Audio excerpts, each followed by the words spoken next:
We start right now in Virginia, where the Washington Post is reporting the FBI executed a search warrant at the home of their reporter, Hannah Natanson, this morning. According to the Post, federal agents searched her phone and devices, seizing 2 laptops. Attorney General Pam Bondi confirming the news in a post on X. 4:47 a.m. Minneapolis, Minnesota. The city slept beneath a blanket of frozen darkness. Windows sealed tight against the bitter cold. Streets empty, silent. Inside a federal command center 3 blocks away, sleep was not an option. Screens glowed red across the operations room. FBI Special Agent Marcus Chun stood motionless, staring at a digital map that had been assembled over 9 months of surveillance. Every dot represented a target. Every line connected them to the same source. Judge Layla Mahad. The order came through at 4:52 a.m. Execute immediately. If you want to see how a federal judge betrayed her oath and the people she swore to protect, hit like right now so this story reaches everyone. For 11 years, Judge Mahad had worn the black robe. She presided over immigration hearings in Minneapolis. Her courtroom decided futures. Asylum granted or denied. Deportation ordered or delayed. To the public, she was fair, compassionate, tough but just. But federal investigators had discovered something else entirely. Between January 2021 and December 2024, Judge Mahad approved 3,847 asylum applications. Standard procedure required background checks, interviews, document verification. Each case should have taken weeks, sometimes months. Mahad's cases took hours. Agents noticed a pattern in March 2023. A routine audit flagged 214 approvals processed in a single week. Impossible under normal circumstances. The Treasury Department opened a parallel investigation. What they found was staggering. Judge Mahad wasn't just approving cases. She was selling them. The price was $18,000 per approval. Payments came through shell companies registered in Nevada, Delaware, and Wyoming. The names meant nothing. Global Consulting Services, Summit Advisory Group, Horizon Legal Solutions. All fake. Behind each company sat the same criminal syndicate. The Somali Brotherhood Network, an organization federal agents have been tracking since 2019. They operated across 7 states: Minnesota, Ohio, Washington, California, Maine, North Dakota, and Wisconsin. Their business model was simple: bring people into the United States illegally, forge documents, buy approvals, collect payment. Judge Mahad was their most valuable asset. Between 2021 and 2024, she processed $69.2 million in fraudulent immigration approvals. Treasury analysts confirmed wire transfers totaling that exact amount moved through her offshore accounts in the Cayman Islands and Dubai. The network didn't just smuggle people. They smuggled weapons, narcotics, and cash. Across borders, through airports, inside legal shipments. And Judge Mahad made sure nobody looked too closely. At 5:03 a.m., the convoy moved out. 18 unmarked vehicles. FBI, DEA, ICE, U.S. Marshals, Homeland Security investigations, all converging on 7 locations simultaneously.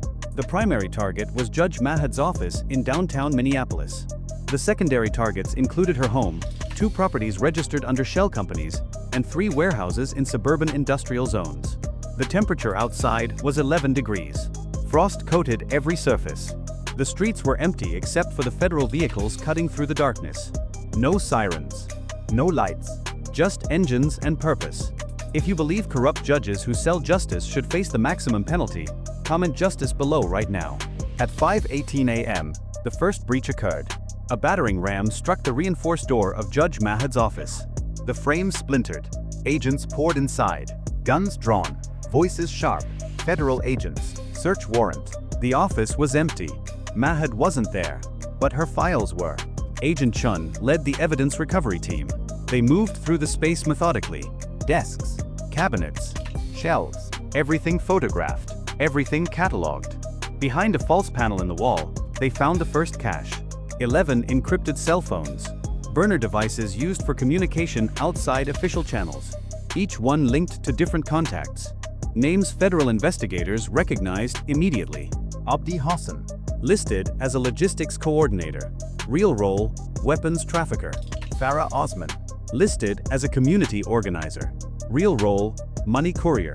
Dahir Yusuf, listed as a business consultant. Real role, cartel liaison. The phones contained 4,216 messages, explicit instructions, payment confirmations, approval requests. Clear the transfer by Wednesday. Approve application 7741. No interview. Ensure no secondary review. This wasn't communication. This was command.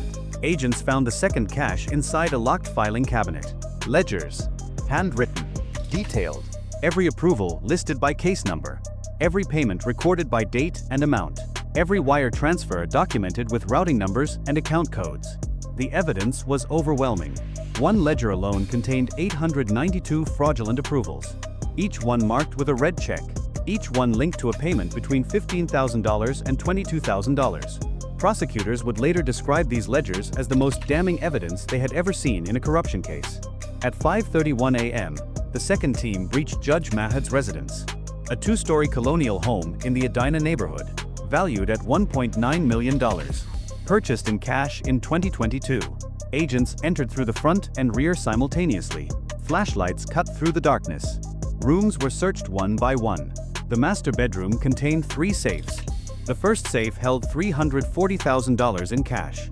Stacks of $100 bills bound with rubber bands. All used, all untraceable. The second safe contained documents. Passports, 23 of them. Different names, different photos. Same criminal network. The third safe held something more dangerous. Encrypted hard drives. 4 of them. Each one password protected. Each one containing files federal investigators had been searching for since 2020. Bank records showing $127 million in wire transfers moving through 18 different accounts. Video recordings of meetings between Judge Mahad and cartel operatives. Audio files detailing payment negotiations. If this shocks you, hit like now and share this so more people understand how deep corruption can go. At 5:44 a.m., the third team hit the warehouse in Brooklyn Park. The building was registered as a storage facility. On paper, it held furniture and household goods. On the ground, it held something else entirely. Agents breached the loading dock door. Inside, the warehouse stretched 14,000 square feet. Rows of metal shelving, wooden crates, cardboard boxes stacked floor to ceiling. The first crate agents opened contained 63 AR-15 rifles. No serial numbers. Fully automatic modifications. The second crate held ammunition. 240,000 rounds. Military grade. The third crate contained something more sinister. Fentanyl. Packaged in vacuum-sealed bricks. Each brick weighed 2.2 pounds. Agents counted 127 bricks. Total weight, 279 pounds of pure fentanyl. DEA analysts would later calculate that amount could produce 63 million lethal doses. Enough to kill every person in Minnesota 3 times over. The warehouse wasn't just storage. It was a distribution hub. Agents found manifests detailing shipments to 14 cities. Chicago, Detroit, Columbus, Seattle, Portland, Denver, Phoenix, Atlanta, Charlotte, Philadelphia, Baltimore, Boston, New York, Los Angeles. Each shipment scheduled within the next 10 days. The raid stopped it cold. At 6:02 a.m., the fourth team executed warrants at 2 additional properties. A townhouse in Bloomington revealed a document forgery operation. Printers, laminators, blank passports, embassy seals from 6 different countries. Agents seized 418 forged documents, social security cards, driver's licenses, birth certificates, immigration papers, all professionally made, all impossible to distinguish from legitimate documents without forensic analysis. The second property was a commercial space disguised as a travel agency. Inside, agents found the financial nerve center, computers running cryptocurrency exchanges, ledgers tracking cash conversions, wire transfer records showing $31.4 million moved offshore in the past 90 days alone. The money didn't move randomly. It followed patterns. Routes designed to obscure origin and destination. From Minneapolis, funds moved to shell accounts in Nevada. From Nevada, they transferred to offshore banks in Panama. From Panama, they converted to cryptocurrency. From cryptocurrency, they dispersed to accounts in Somalia, Kenya, and UAE. The laundering operation processed an average of $4.7 million per month. Over 4 years, federal investigators estimated the network moved $226 million through this system. Judge Mahad received 11% of every dollar. Her cut, $24.8 million. By 6:30 a.m., the scale of the operation became clear. Across 7 locations, federal agents had seized $18.3 million in cash, 279 pounds of fentanyl, 843 firearms, 418 forged documents, and 67 encrypted devices containing evidence of a criminal conspiracy that stretched across international borders. But Judge Mahad was still missing. Comment caught if you want to see what happened when they finally found her. At 6:41 a.m., a tip came through. An ICE agent stationed at Minneapolis St. Paul International Airport reported suspicious activity. A private jet had filed a flight plan to Dubai. Departure scheduled for 7:15 a.m. Passenger manifest listed one name, Layla Mahad. Agent Chun grabbed his radio. All units, target is attempting to flee the country. Airport interdiction authorized. 6 vehicles raced toward the airport. Lights and sirens activated. Speed limits ignored. Inside Terminal 2, Judge Mahad walked calmly through the private aviation lounge. She wore a black coat and carried a single leather bag. No urgency, no fear. She believed she was untouchable. At 6:58 a.m., federal agents entered the lounge. Layla Mahad, you are under arrest. She turned slowly. Her expression didn't change. No shock, no panic, just cold calculation. On what charges? Corruption, racketeering, conspiracy, immigration fraud, money laundering. Shall I continue? Her lawyer would later claim she said nothing, but 3 agents reported the same words.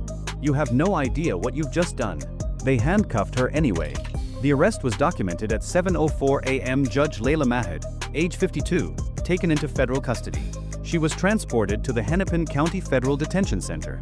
Bail denied. Flight risk too high. But her arrest was only the beginning. At 8:15 a.m., federal prosecutors unsealed a 74-page indictment. The charges were staggering. 18 counts of corruption, 23 counts of wire fraud, 14 counts of immigration fraud, 9 counts of racketeering, 7 counts of conspiracy to distribute controlled substances. Each count carried a maximum sentence. Combined, Judge Mahad faced 340 years in federal prison. The indictment didn't stop with her. Prosecutors named 29 co-conspirators, smugglers, money launderers, forgers, traffickers, all connected to the same network, all operating under Judge Mahad's protection. By noon, coordinated arrests occurred in 7 states. In Ohio, agents arrested Abdi Hassan at his home in Columbus. Inside, they found $1.2 million in cash and documents linking him to 14 weapon shipments. In Washington, agents arrested Farah Osman as she attempted to board a flight to Nairobi. Her luggage contained $420,000 in bundled cash and encrypted phones. In California, agents arrested Tahir Yusuf at a warehouse in San Diego. The building contained 89 pounds of heroin and 341 kilograms of cocaine with a street value exceeding $47 million. The network collapsed in hours. If you believe everyone involved in this conspiracy should be prosecuted to the fullest extent, type yes below. The investigation revealed something even more disturbing. Judge Mahad's corruption wasn't isolated. It was systemic. Between 2021 and 2024, she communicated regularly with 11 other immigration officials. Judges, case managers, asylum officers, all involved in processing applications. Federal investigators identified 6 additional judges who had approved suspiciously high numbers of cases with minimal documentation. The pattern was identical to Mahad's. Thousands of approvals, minimal scrutiny, payments to offshore accounts. The Department of Justice launched an internal integrity review. By mid-January 2025, that review had identified 19 federal employees under investigation for corruption related to immigration fraud. The scope was national. Investigators discovered that between 2020 and 2024, approximately 47,000 asylum applications were approved fraudulently. Each one represented a payment. Each payment funded criminal operations. The financial impact was catastrophic. Federal agencies estimated the network defrauded the U.S. government of $1.4 billion in fraudulent benefits, Social Security payments, housing assistance, medical benefits, all obtained through falsified documentation. But the human cost was worse. The fentanyl seized in Brooklyn Park was destined for 14 cities. Had it reached the streets, DEA analysts estimated it would have caused between 8,000 and 12,000 overdose deaths within 6 months. The weapons seized were linked to 23 unsolved homicides across 5 states. Ballistics matched shell casings found at crime scenes in Minneapolis, Columbus, Seattle, Detroit, and Chicago. The immigration fraud enabled criminals to enter the United States undetected. Once inside, they established operations: drug trafficking, weapons smuggling, human trafficking.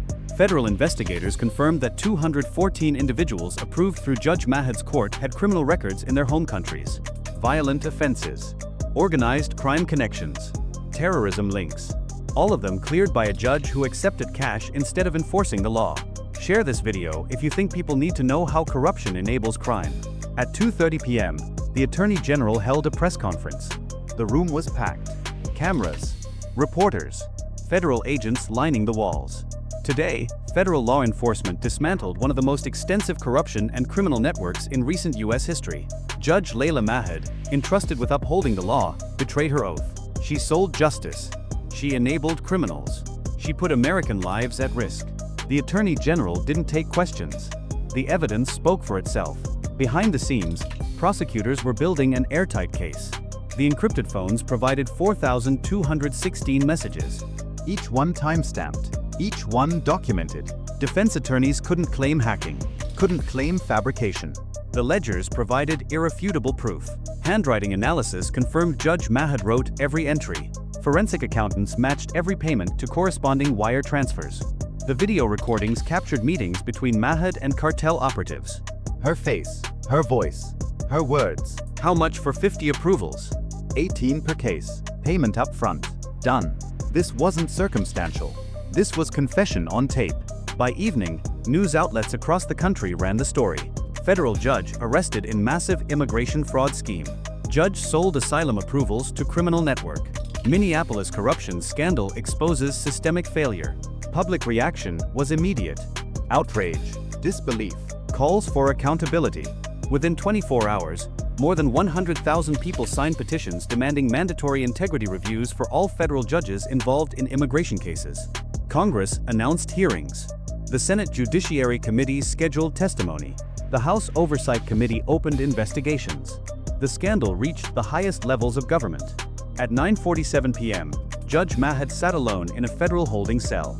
No bail, no visitors, no phone calls. Her lawyer had already informed her of the reality. The evidence was overwhelming.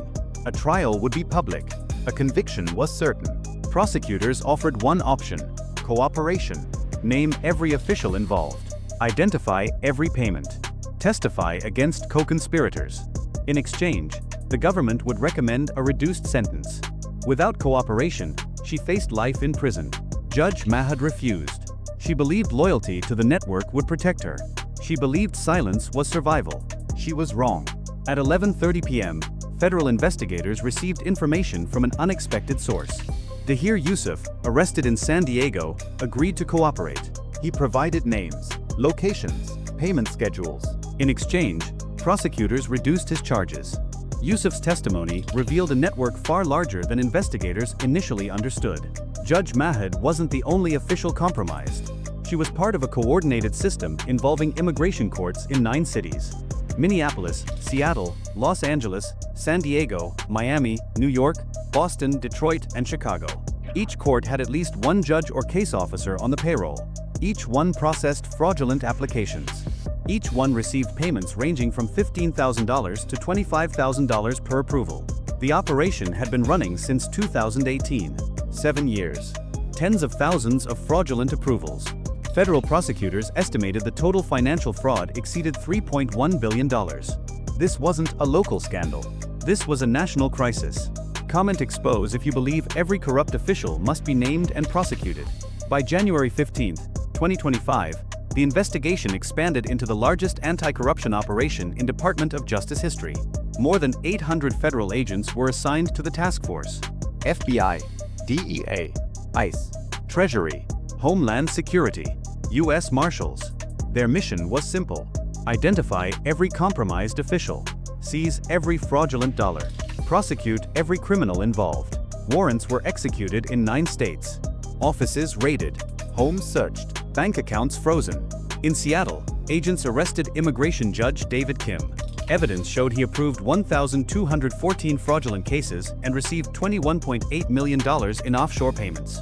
In Los Angeles, agents arrested case officer Maria Gonzalez. Her computer contained encrypted communications detailing payment arrangements with cartel operatives. In Miami, agents arrested asylum officer Jonathan Reed. His bank records revealed $8.4 million in unexplained deposits between 2021 and 2024. The arrests continued for 3 weeks. By February 5, 2025, federal prosecutors had indicted 47 officials, judges, case officers, administrative staff, all involved in the same conspiracy. The public response was seismic. Trust in the immigration system collapsed. Polls showed 78% of Americans believed corruption in federal courts was widespread. Confidence in judicial integrity dropped to historic lows. Congress acted swiftly.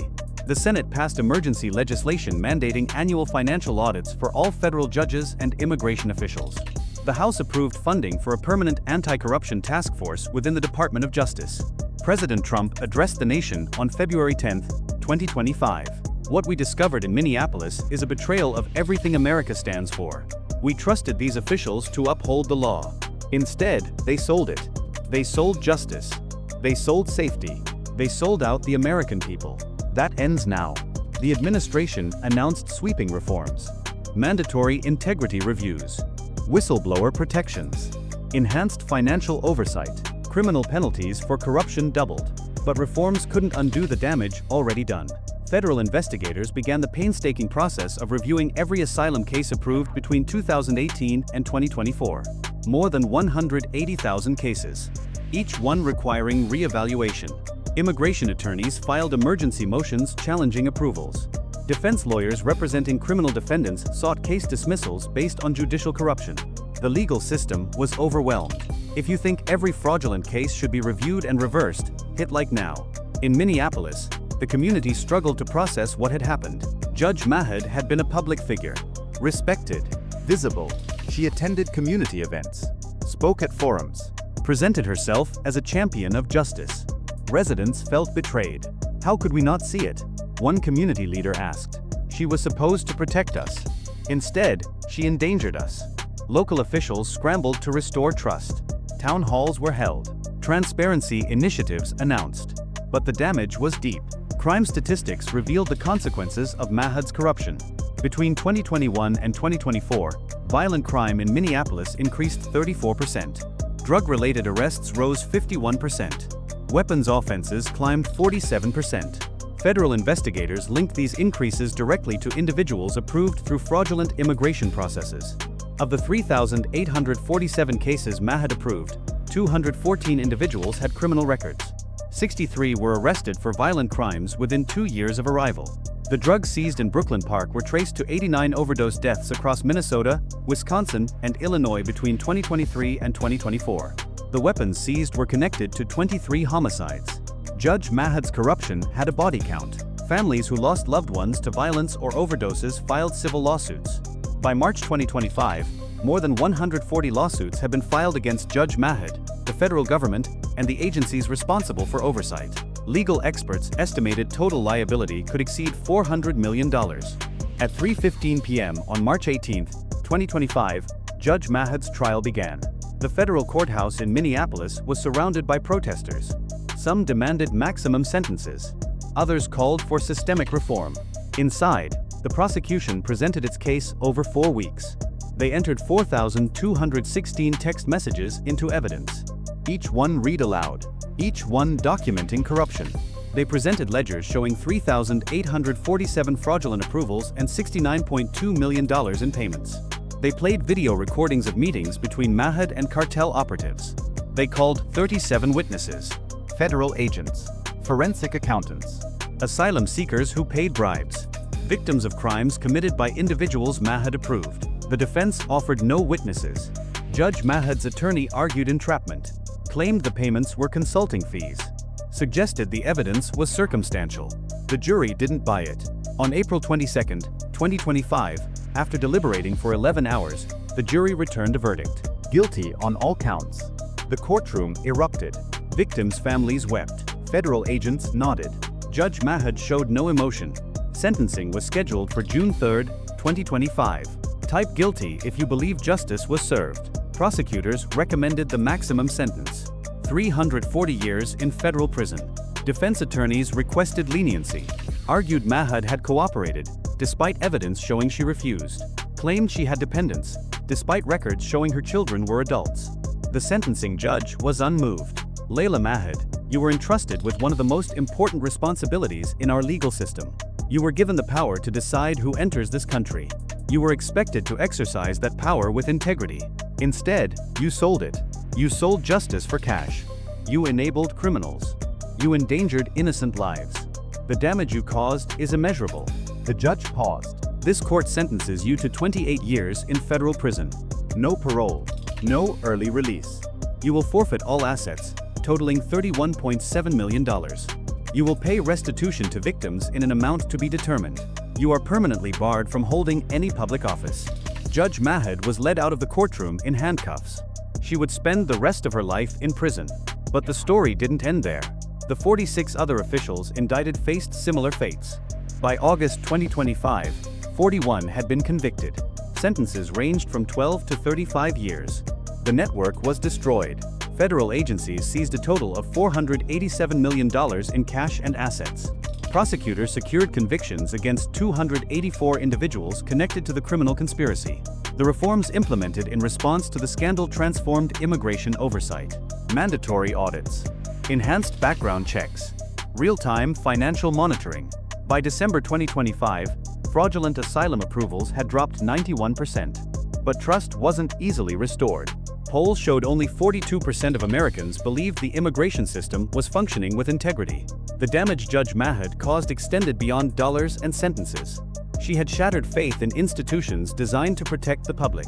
Hit subscribe right now so you don't miss future investigations into corruption that threatens our communities. The lessons from Minneapolis are clear. Corruption doesn't announce itself. It hides behind respectability, behind titles, behind oaths. Judge Mahad wore a black robe. She sat in a courtroom. She quoted the law. And behind that facade, she destroyed lives. The vigilance required to protect democracy is constant. Systems depend on oversight. Oversight depends on accountability. Accountability depends on people refusing to look away. The agents who investigated Judge Mahad spent 9 months assembling evidence. They tracked financial records, analyzed communication patterns, built cases that couldn't be dismissed or ignored. They didn't assume the system would correct itself. They forced it to. That's the only way institutions survive. Not through blind trust, but through relentless scrutiny. Comment never again if you believe corruption must always be met with consequences. Today, the communities affected by Judge Mahad's crimes are rebuilding. Families who lost loved ones have formed advocacy groups. They push for stronger protections, demand transparency, refuse to let the system fail again. Immigration courts operate under enhanced oversight. Every decision reviewed, every approval documented, every official monitored. The reforms are working, but they require constant maintenance. Corruption doesn't disappear because one judge goes to prison. It adapts. It finds new weaknesses. It waits for attention to fade. That's why stories like this matter. They remind us that vigilance isn't optional. It's essential. They show us that betrayal can come from those we trust most. And that justice, when finally delivered, comes because people refuse to stay silent. If you believe this story needs to reach more people, share it now before it's buried. The fight against corruption never ends. It continues in every courtroom, every audit, every investigation. And it continues with every person who refuses to accept that power, once granted, can be trusted without question. Judge Layla Mahad is in prison. Her network is dismantled. The reforms are in place. But the vigilance that exposed her must remain, because the next threat is already out there, hiding, waiting, and the only defense is a public that refuses to look away. Hit like if you believe justice is worth fighting for. Comment what reforms you think should happen next. Subscribe so you're always informed about the corruption that threatens our communities. This is only the beginning of the fight. Stay vigilant.